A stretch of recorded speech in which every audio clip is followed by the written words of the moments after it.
Hello everyone, Rare Modern Reviews here, and today I'll be doing a review of the SH Figuarts Majin Buu Good.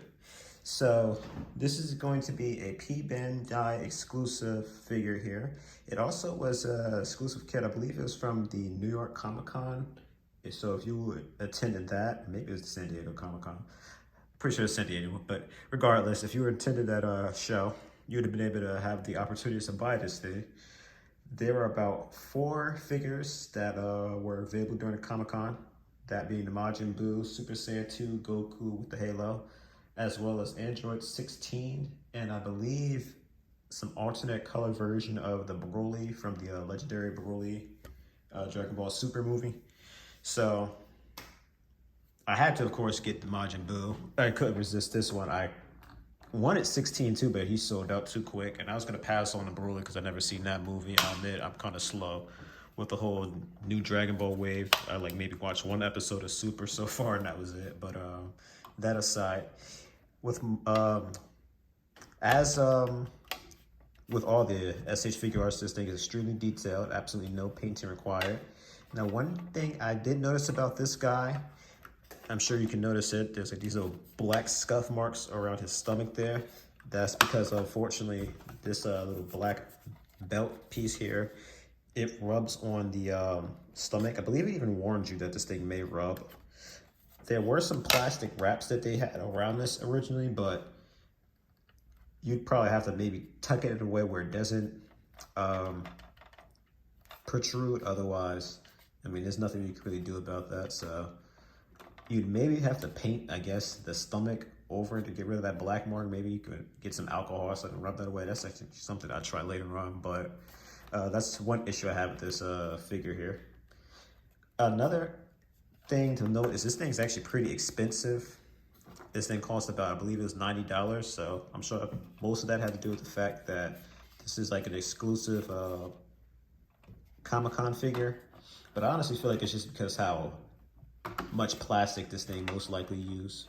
So there are things that of course make up for it, such as gold painting around it, such as on the belt and the vest here. Although I would have loved if they used some sort of fabric or something, kind of like what they did with this cloak here, like something to separate it besides it just being kind of molded in there. Admittedly, it does look a little less, I guess you'd say, classy. But that aside, we're gonna go ahead and get to the articulation. So first off with the head here, it can kind of go forward and back, do the chicken thing. But a lot of these figures, they have like a little individual neck that moves, so the neck has decent movement. You can of course go exorcist style 360. He can't really move his head down much. He can move it decently up, so you'd be able to do some decent aerial poses. And speaking of which, I'm going to go ahead and say it right now. I don't know what kind of action base you'd be able to use to get him airborne, because nothing I have is going to work. I don't even bother trying because I know he won't fit on any of them. Next up, I'm going to go ahead and do the cape actually, just to get the cape out the way. So the cape is the standard figure art style of a peg that you use to move this thing. Now, there's 3 different portions of it, which is cool, but I still prefer them to use some sort of softer material. I'm not much a fan of this harder material, nor the connector they do with these. This one hasn't fallen off on me yet, as far as I remember. But again, it just looks like I just don't really like the way this looks. And of course, these tend to fall off. Like I said, this one's pretty fun so far. I do appreciate the fact they have it separated into 3 parts, as this allows a lot of articulation with the cape. But again, a softer material I think would solve all the problems with these things. They may not even need to have you assemble these things after you take out the box, like all of them require you to. Next up, we have the arm articulation. So the arm articulation is actually probably the best part of this figure, although with how big and round he is, it's not going to help much. So you could sort of at least get a decent cross arm kind of pose with it. He has a 360 joint there at the forearm there. He can't quite get a perfect bend on the arm there. It's decent enough, I suppose. He of course has the hand on the ball joint, so that has a wide range of movement there. I don't feel like I quite said it enough, but there's a little piece of the shoulder that gets to move out. I kind of showed it off before, but the stomach can move up and down like so. There's not really much side to side on the waist there. The legs are probably the worst aspect of this figure. However, as a leg can only really go up, can't really go back. I feel like they could have did this in a way where he could have moved his leg back some, but it's all right. Surprisingly, he can do a split though. That's something I did not expect this big guy to be able to do. And of course, because of the way he's shaped, he can hold himself up doing the split, no problem. And of course, that extends to sitting pose as well, no problem having him plop down. Now the leg can move back at that little piece there, so you can do some kind of skipping poses and all that with him, but you're not going to really get any proper back kicks with him. He also has like probably the best toe joint here. I don't think any of the other Figuarts kits have a toe joint this amazing. You can get a little bit of movement at the toe here, the ankle as well, which also go 360 side to side. So the articulation on the foot are at least decent. I also forgot to mention this, a 360 at the leg there. But it's really about it for articulation. Now, one thing I also wanted to note though is, again, because how good the toe articulation is, he can actually kind of stand himself up by you bending the toe down. Like, as you can see if I can just keep doing it. Like, how big he is, and basically he does have some pretty good balancing. His feet are just a good enough size where, again, he can pull off some crazy poses. So that is one surprising and redeeming factor about the feet. The feet are at least pretty good, so they kind of make up for the legs overall. So now moving on to accessories. The first accessory is going to be, yes, he comes with a candy bar here. So what they want you to do is to lodge the candy bar in his hands like so. Now they tell you to do two, but you can hold it just one hand fine. But this is the pose they want you to do. So now he's sitting there looking sinister and grinning over the candy. But of course, with all of these Figuarts, they always have some sort of interchangeable heads. So of course, you have him just smiling here, more so smirking. The other one's more of a grin, I suppose. And they of course have the one they want you to use for this particular piece here. So you just plop that on the side. Oop. There we go. So now you have him enjoying himself a piece of candy here, which I'm sure he transformed someone into. But next up there, oh, I guess I'll go ahead and do it for anyone curious. You can, of course, get him to do a decent Kamehameha pose off of this. But you're probably going to bend his legs some, maybe make it look a bit more dynamic. Something more on the lines like that. But of course, he has a multitude of different hands as well.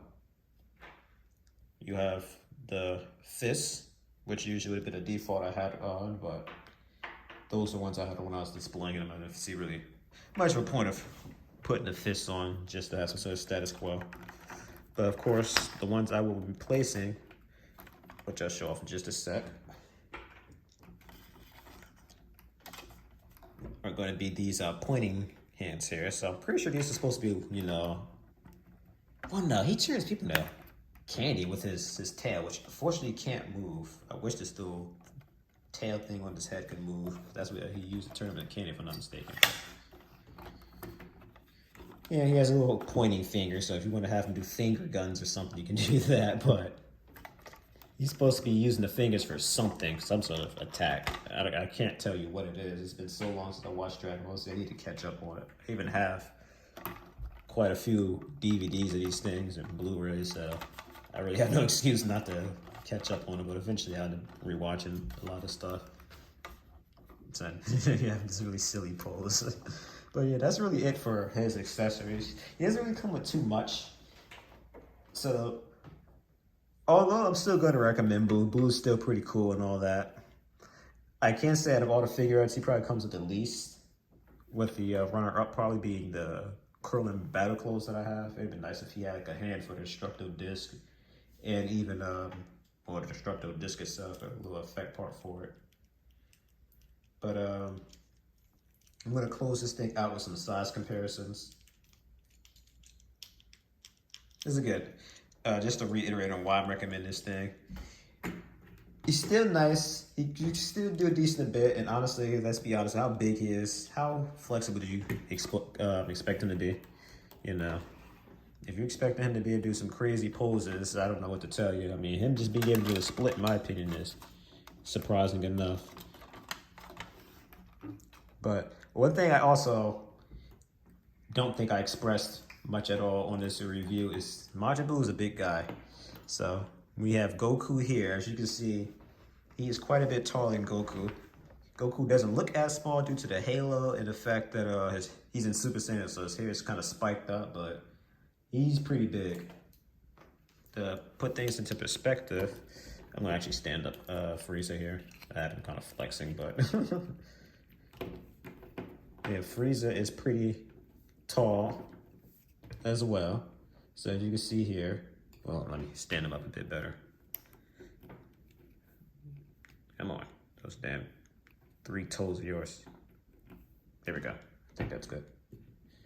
So, you get Frieza stand up, not fall over. Come on, you can do it. There you go. So Frieza is a bit bigger than Majin Buu. So they're both pretty big. But of course, you kind of have how wide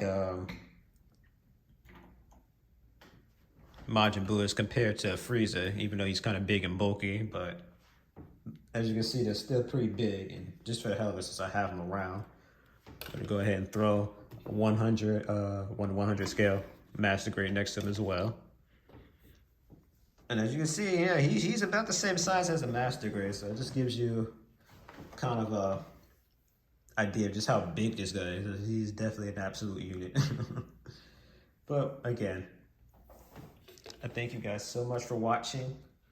Like, comment, and subscribe. And when I said comment, if you guys have any suggestions on how in the world I can get these guys airborne, maybe you have an idea of what kind of base I can maybe use, especially for Frieza. Majin Buu, I accept the fact I may never be able to get him airborne, but I know there's got to be some way to get Frieza airborne. So maybe some of the action bases that they have with these things. Like, I know I've seen one that kind of looks like the one I have now, but it has like a little Dragon Ball on the bottom of it.